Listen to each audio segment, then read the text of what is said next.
Nigerian American journalist and writer Rudolph Okonkwo has once again drafted a well-written resignation letter for the President of Nigeria, Bola Ahmed Tinubu. This draft was produced by the journalist in response to the ongoing controversies and calls for President Bola Tinubu to resign to avoid potential disgrace through a Supreme Court ruling or impeachment by the National Assembly. It should be noted that Tinubu has been facing challenges due to questions about his academic qualifications and alleged involvement in a drug trafficking case which the Federal Bureau of Investigation (FBI) is set to release over 2,500 pages of criminal records in the coming days. Recently, Atiku Abubakar, the presidential candidate of the People's Democratic Party (PDP), obtained Tinubu's academic credentials through a United States District Court order to Chicago State University. These credentials, according to some journalists and political analysts, are fraught with discrepancies. Meanwhile, due to allegations of a forged certificate and other pending drug trafficking charges, some Nigerians have called for Tinubu's resignation, which others believe that the Supreme Court, in a case filed by Atiku and Peter Obi of the Labour Party, could restore the country's democracy by removing him from office.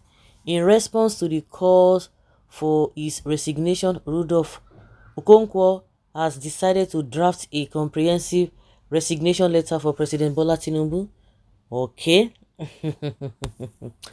Okay, saying that fellow citizens, the resignation letter says, fellow citizens, I have always wanted to make something out of myself throughout my life.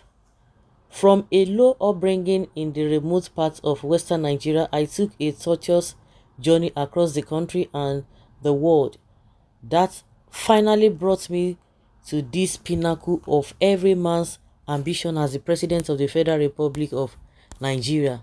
I am fully aware of how lucky I have been. I am humbled that only 16 men have been able to reach this height since Nigeria's independence some 63 years ago. So many men and women died while trying. I want to thank all Nigerians who helped me along the way to get to where I am today. You are the true hero of these accomplishments. You have a special place in my heart. I hope you also get people to support your mission in life the same way you helped mine. Along a tedious journey like this one, I made some mistakes. Truth be told, I was not a model citizen. I took shortcuts in my youthful exuberance to shine and make my family proud of me. I did some things that I should not have done. I sincerely regret those things that I did, which were unethical and unbecoming of someone who desires to lead others. Leadership is not only about ideas, profits, and getting things done. It is also about morality, integrity, and doing the right things. I am sure that when you hear my real story, the odds that were stacked against me from birth, you will find in your heart the will to forgive. The devil did not make me do it. If anything, it is the evil in me and in every man, which I fail to suppress, that led me astray. This is not an excuse, but I am only human. Destructive behaviors do not drop from hell. They start like little drops of rain on a solid soil until they gradually erode the resistance one particle at a time. I have since realized that I used the first part of my life to destroy the last. At every opportunity I had to come clean, I missed it. That was how I got to where I am today. It was not out of any sense of invisibility. I did not feel that I fooled 220 million people for decades and would keep fooling them even after death. I was simply afraid.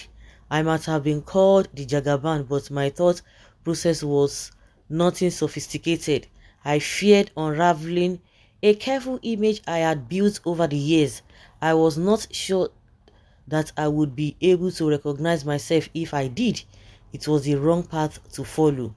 In the last few days, I have watched friends and acquaintances come out and defend me. I have watched people who know the truth lie conspicuously, and people who are obvious of the truth rant uncontrollably. The people's spectre made me weak, sad, and regretful. I took no pride in seeing myself as the subject of such a caricature. The personal agony that I felt was so debilitating. At one point, I felt so ashamed to look at my grandchildren with such a pounding heart that I wondered if they saw their grandfather as a crook.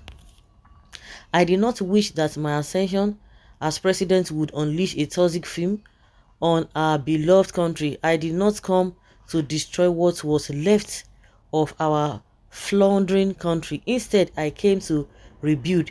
Despite my self-interest, I have always heard that the nation's interest is more important than mine. I will not let this country crumble on my watch.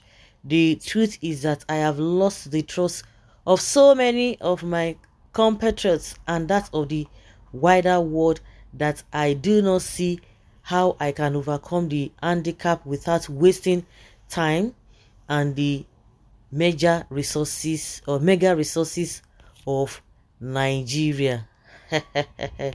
After carefully considering the events in the last few days, I can no longer allow the destruction of my beloved country and my legacy to continue. Despite my moral lapses, my conscience will not let me stand by and watch my grandchildren's tomorrow poisoned.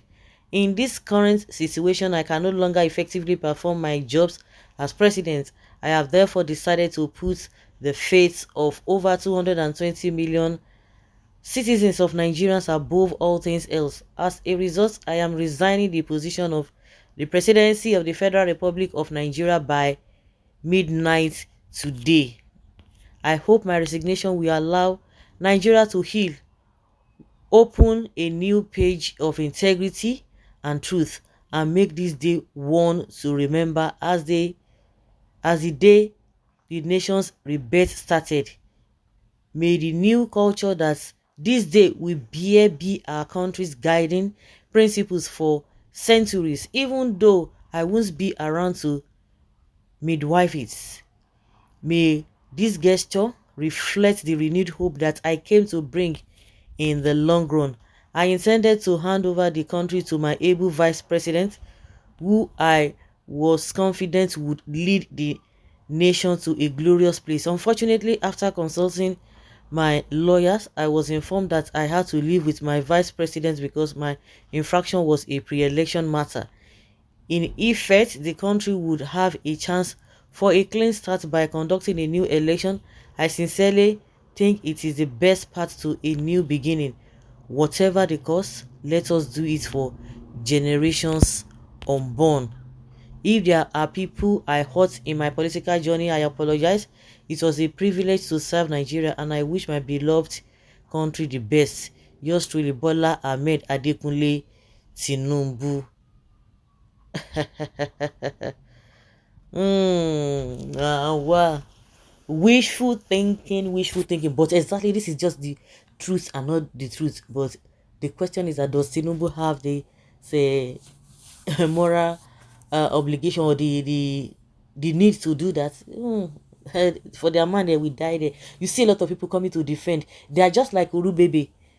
They are just like Uru Baby, who was like, oh, they don't go agree. Say, good luck, Jonathan must be there. They rigged it and did it, but all of a sudden, you just heard, I beg, I don't come out to. If I tell body come down way. So all those ones who are defending it, they know the truth, oh, you know it. But do you think Tinubu is responsible to this level to allow this to happen? I doubt it. Forget it. He will not do that. So guys, let's say your opinion and have your take on this.